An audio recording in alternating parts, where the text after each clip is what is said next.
Coming up on Aging Matters, Loneliness and Isolation. I want to have a say in what goes on. And so I want a sense of autonomy. But I also don't want to be lonesome doing it. We have a natural need to connect with others, to find happiness in relationships with family and friends. But keeping social connections is difficult as we grow older. How am I going to live the rest of my life? What do I want? You drive into a community, you never connect with anybody. You drive into your garage, the garage door goes down. Totally isolated. Everything's built for isolation and loneliness, really. Many Tennessee adults 65 years and older experience social isolation, according to the Tennessee Commission on Aging and Disability. 28% live alone. That's almost 300,000 people. 14% report rarely or never receiving social and emotional support. 48% of older adults experience loneliness and isolation. This is a substantial number of people. We need to address that. One never thinks about isolation and loneliness until you find yourself by yourself. Researchers say loneliness is hazardous to physical and mental health and can even lead to early death. Loneliness is more important than diet. It's as damaging as cigarette smoking. 15 cigarettes a day is the equivalent of loneliness in terms of the medical risk that you put yourself to. Studies show that feelings of loneliness increase the risk of death by 26%, and not always by natural causes. On an annual basis in the U.S., we lose close to 7,000 older adults to suicide. With the baby boomers moving older, our numbers are going to increase. There is an urgent push to find new, reliable ways to measure loneliness and isolation and to intervene before the damage is done. We saw big differences in depression, anxiety, better sleep. So what we want to do is actually correct those things so that if we can actually reach out to people, maybe we can actually prevent some of those things.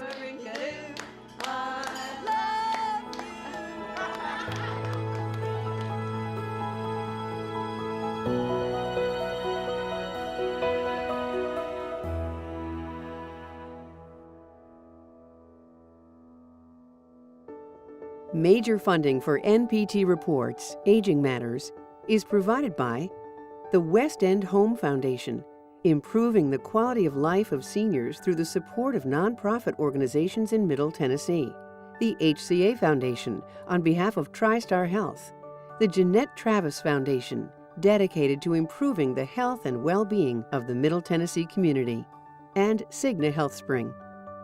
Additional support provided by Jackson National Life Insurance Company, the Community Foundation of Middle Tennessee, and by members of NPT. Thank you. Growing older can be an isolating experience. Retirement, the passing of loved ones and friends, a change in health or functional ability, all can limit one's engagement with the world. The problem is that social isolation has grave consequences for health. Studies show it can be just as bad for you as smoking and nearly twice as dangerous as obesity. Hi, I'm Kathy Mattea. The likelihood of living alone increases with age, but is living alone inevitable? Is physical isolation as bad as feeling isolated or lonely? What can we do to prevent ourselves and our loved ones from becoming withdrawn from community? As our population ages, we need to think about the kind of community we want to live in and what it will take to create it. Join me as we explore the role of isolation and community in our health. Stay tuned.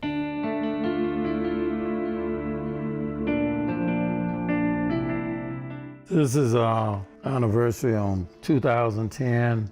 We used to do a lot of things, but after her illness, then we had to curtail some of those things. That's the one reason I decided to go ahead and retire. James Trent retired after a 35-year career in the automotive industry. He didn't have a plan, but he did have a mission: to be primary caregiver for his wife, Carolyn. My number one focus was to take care of her. It just wasn't feasible for me to try to work and take care of her because we didn't have family members here That's what I enjoy doing, taking care of. This woman had been in my life for the last 50 years, and she's had stuck beside me when I was down. Carolyn died in 2017, and James suddenly found himself with no mission, no plan, and few relationships. When she passed, you have friends and families to come around, and they support you. And as the days goes by and the weeks, after a while, you'll find yourself alone. And that's when the reality sets in. She's not coming back. You're alone. That's when you find yourself understanding what loneliness is and what isolation is. Loneliness and isolation are powerful words in our Western lexicon. They are the subjects of countless works of art, from popular music Will it shake me from my slumber or lull me to the grave? to the visual, to the written and spoken. When in disgrace with fortune and men's eyes, I all alone beweep my outcast state. But isolation and loneliness are often misunderstood and misconstrued when it comes to social and clinical purposes. Experts are working to define the risk and identify the consequences of what is now considered a public health threat. Western countries in particular have been looking at this for several decades as the older population becomes more isolated from the general population. For example, retirement. A lot of times that really reduces one's social circle. Of course, the death of her spouse or family members, other friends. Of course, we have environmental factors, which may be living in remote areas or where we don't have adequate transportation or maybe disability or health issues. Loneliness is more of a subjective feeling, and it has a lot to do with a person's perceived social contacts and connections compared with what they would want and desire. So that if a person wants social contacts but doesn't really have them, that is understood as loneliness. Dr. William Petrie is professor of clinical psychiatry at Vanderbilt Medical Center. His patients are mostly older adults. While anyone at any age is at risk for loneliness, Petrie suggests we should pay extra attention to older adults. The older population is more vulnerable to this. There's less they can do about it. But the fact is, loneliness is a problem even in younger people. Simply put, social isolation can lead to loneliness, which can lead to health problems, both physical and mental. If you are lonely, you will have an increased incidence of heart disease. You will have an increased risk of stroke, increased risk of premature death, and increases dementia. Also reduces your cognitive ability. The root cause is not simply living alone, although that can be a risk factor for social isolation and loneliness. But many older adults live by themselves, aging in place, whether by choice or circumstance. A lot of older individuals will fight tooth and nail not to come and live with family or to go into assisted living or any other sheltered housing. Also, we have families that live miles and miles apart now. In some cases, that ends up creating isolation or at least a physical separation from family. Dr. Ronald Aday, professor of sociology at Middle Tennessee State University, specializes in gerontology. Studies show that while living alone might put older adults more at risk for fall-related injuries, household accidents, medical mistakes, and other safety concerns, their risk for loneliness is much more complex to determine and not simply related to living alone.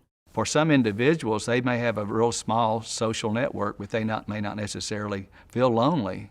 They may enjoy living in a remote area. A lot of people do like to live a very private kind of life. We know also that we may be isolated even though we live around people.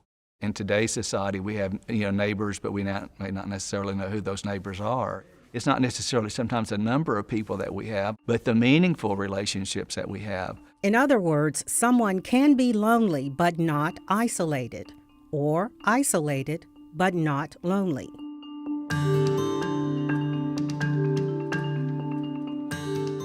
So how prevalent is social isolation? The AARP Foundation has an isolation team whose focus is to investigate, analyze, and make recommendations related to isolation and loneliness among adults ages 62 to 91. And we wanted to get some sense of what that really looks like. How many people are we talking about?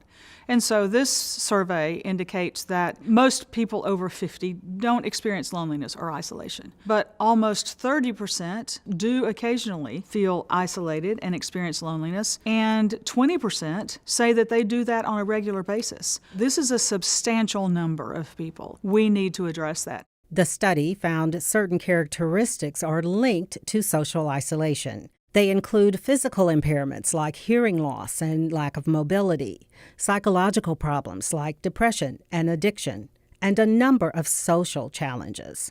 A couple of population factors contribute to the feeling of isolation and literally being isolated, and that is non-English speaking groups, and we have literally hundreds of those right here in the Middle Tennessee area. The LGBTQ community, women, single women, multicultural folks, any people who may find themselves in a vulnerable situation or not have other people like them around in larger numbers can definitely feel lonely and isolated. Being vulnerable to social isolation often leads to feelings of loneliness. Researchers say men exhibit more characteristics of loneliness, but women are more likely to describe themselves as lonely. For example, 80-year-old Essie Sappenfeld discovered that retirement and relocation were isolating experiences despite her best efforts. I moved here from Kansas because of granddaughters. And I found this little house, and it was really cute, and I fixed it up. And I took ballroom dancing, and I tried to find a church that I liked, and it just felt like there wasn't a place for me. I have a spiritual advisor, and so I was talking to her, and I said, you know, I've got my house all fixed up, just like I like it, and I'm still lonesome. Sappenfeld also encountered an unexpected cultural barrier to making social connections. They're career women, but they're doing their career. And there are married women who are busy with their families. And then there are married women who don't want you anywhere around their husband. Sappenfeld's humor hints at an important trend among older Americans that impacts isolation and loneliness. Older women outnumber older men by a ratio of 5 to 2 by age 85. And most older men are married, but most older women are not. As we have people living longer and longer, they're more vulnerable to medical illnesses, which limit their ability to connect with people and ability to get about their communities. People over 85, which is the largest growing segment of our entire population, and especially the women, they outlive the men. They are the ones that end up with this problem of loneliness.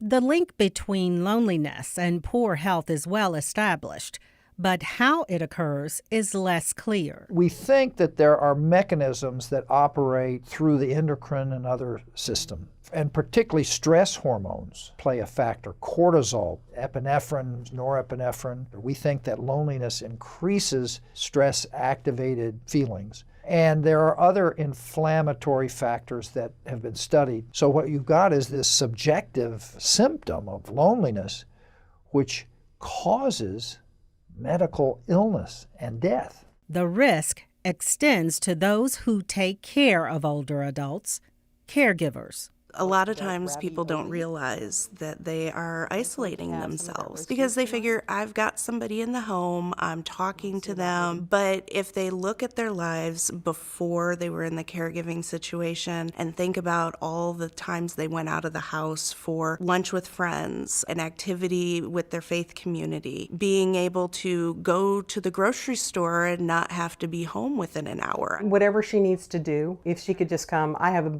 big meeting that morning I have to go to. An untimely phone call puts Cindy Lumpkin in a tailspin. I just got a telephone call that I won't have somebody stay with Mom tomorrow. It's like, oh no, what am I going to do? I got these meetings I've got to go to. Now I'm going to figure out how we're going to handle all of that.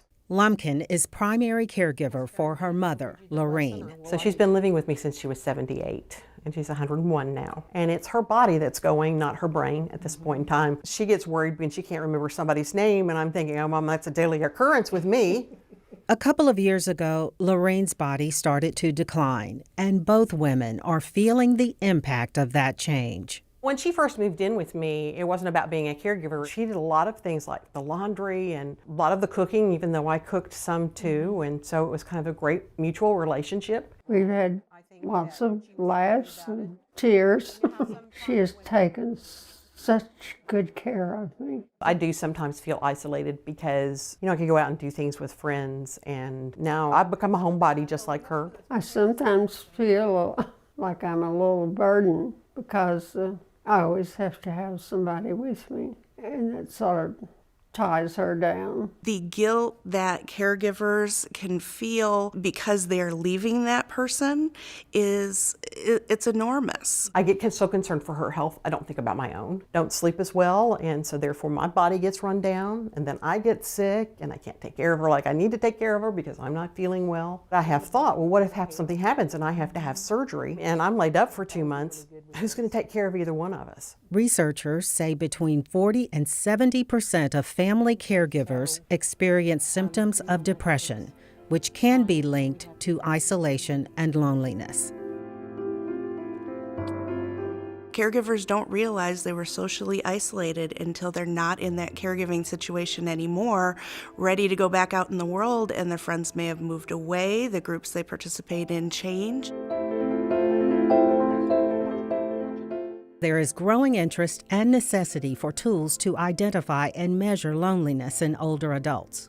One of the most common and widely used is the UCLA Loneliness Scale, a 20-item test that asks participants to rate statements like, "There is no one I can turn to," "My interests and ideas are not shared by those around me," "I can find companionship when I want it," "People are around me, but not with me." These are the scales that have helped us understand the strong relationship between loneliness and these medical outcomes like premature death, heart disease, stroke, Alzheimer's disease, and memory loss. If the loneliness creates, especially a mental health reaction in terms of depression, then in many cases they may not eat, they may not go out socially and that sort of thing, so it reduces their overall quality of life. If it's severe enough, of course, they may even contemplate suicide.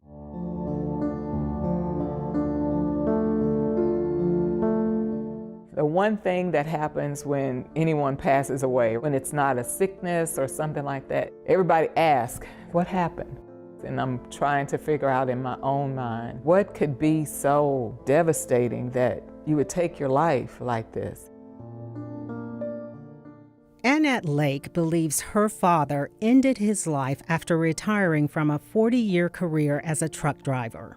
His health began to decline, he lost independence, and he had to stop driving, which meant he couldn't go to church, the one social connection he maintained. That was what I observed, him becoming more isolated. Anytime you have a major change in your life, the older you get, the more difficult it is to manage. According to the Centers for Disease Control and Prevention, suicide rates increase with age. In 2013, 7,215 Americans over the age of 65 died by suicide. 84% were men. The Tennessee Older Adult Suicide Prevention Plan now labels suicide as a public health threat. That designation is reinforced by this fact. Many older adults who die by suicide have recently visited a primary care physician. 20% on the same day, 40% within 1 week, and 70% within 1 month of the suicide. When you think about our older adults, they're more likely to visit a primary care physician than going to see a mental health physician. We've got to be able to educate the community of the warning signs.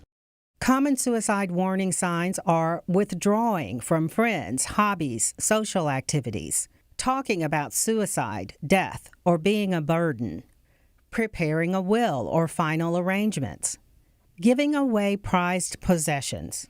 I believe that primary care, just as behavioral health care folks should start asking the question, have you thought about suicide in the last 2 weeks? Or have you thought about suicide in the last month or so? Just as we stand on the scale to find out our weight, our height, it's okay to maybe ask those 2 questions and see what happens. What I found in the pockets of the cover of his Bible, I felt like he was reconciling himself to what he felt the Word was saying about committing suicide. Annette Lake is determined to be better prepared as she ages for the possibility of loneliness. It's very important to understand that the mind is part of your physical being, just like your heart, your lungs, your liver. It's the central system for everything that moves within you. If there is something wrong within your mind, it's treatable. When physicians and hospitals look at illnesses, are you lonely is more important than what is your cholesterol and how much are you walking. I think we have to begin understanding and attending to those factors in medical care. The impact of social connections in preventing early death is documented in a massive research project at Brigham Young University. It found that being socially connected reduces the risk of early death by 50%. And simply thinking about a supportive person lowers stress responses. Social contacts also can reduce healthcare costs, according to AARP Public Policy Institute.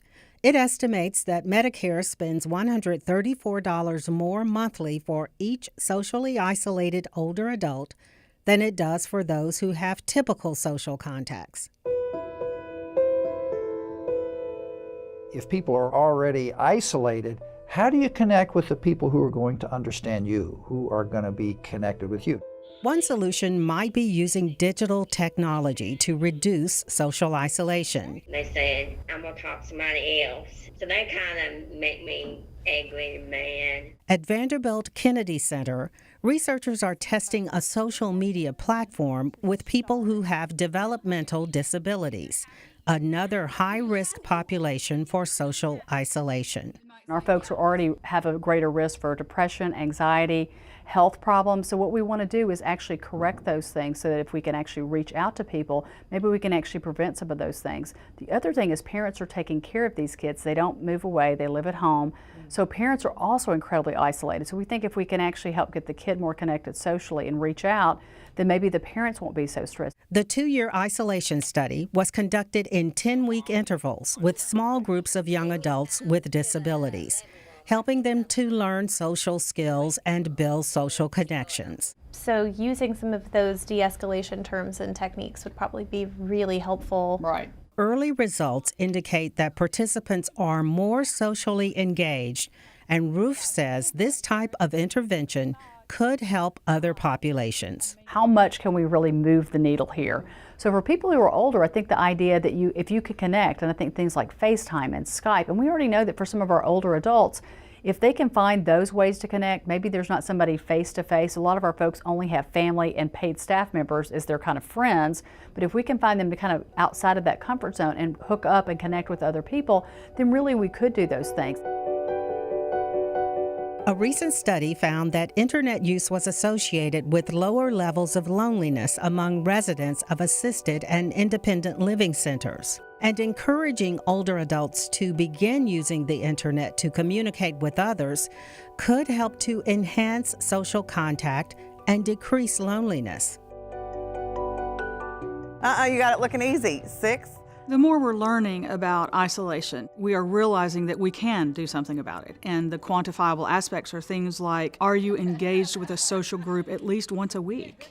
Do you have more than 3 or 4 friends? Are you continuing to be active in your community? Are you going to the library and the senior center? Are you staying as involved as you possibly can be? And if not, then we can change that at any point in our life.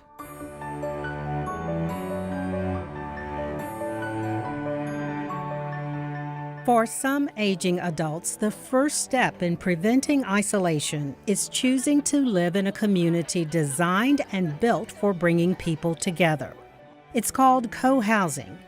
a concept based on the Rosetto effect, named after a town in Pennsylvania of Italian immigrants whose close-knit lifestyle resulted in lower heart disease and longer lifespans. There were 3 generations in a household. The homes were all along the sidewalk. There were big porches out front, just highly structured for social connection. Think about that just for a moment, that all of our social ills, addictions, crime, and disease, could it be eliminated by the way we build our environment?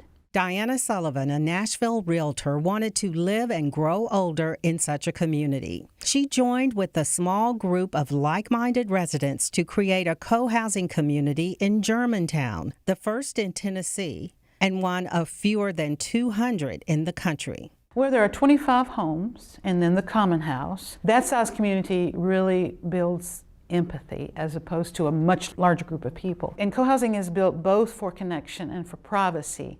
So yes, there are times when you don't want to connect with people, and you don't have to come to all the dinners. It's returning back to the natural state of who we are, that we need one another. Those needs are why this community attracted Essie Sappenfield. Old age isn't a problem, it's a stage of life, and I didn't have any idea that it could be as joyful as it is. I'm happier now than I've ever been. I live in a pretty house and I have a community that supports me and cares. Friends, really, really important, and a huge factor in protection from the problems of medical illnesses with lonely people. Now we can hire people, but they aren't friends. I mean, that may help to have a visiting nurse, visiting social worker, whatever, but there's nothing like a good friend who comes to see you. And so how do we create communities where friends can connect, stop by, go to the grocery for them? How are you doing? How you feel? Rubberish.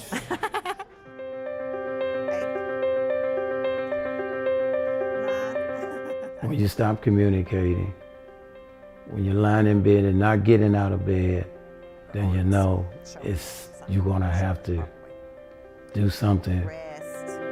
Look at the company that I'm keeping, all the people around, you just don't come here and sit, you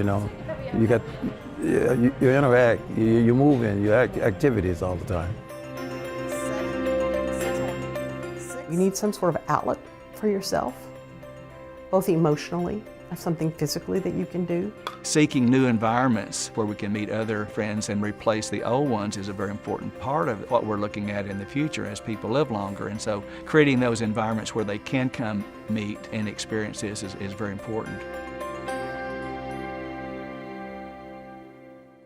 As Americans live longer, we will need to find new ways to mitigate the pressures of isolation that occur naturally as we age. We all have a role to play in ensuring that no one lives alone or faces loneliness without support. Community is the antidote to social isolation, and we all benefit from a community where everyone at every age is included and valued. For more information and to see all of Nashville Public Television's Aging Matters series, visit our website at wnpt.org/agingmatters. Thanks for watching.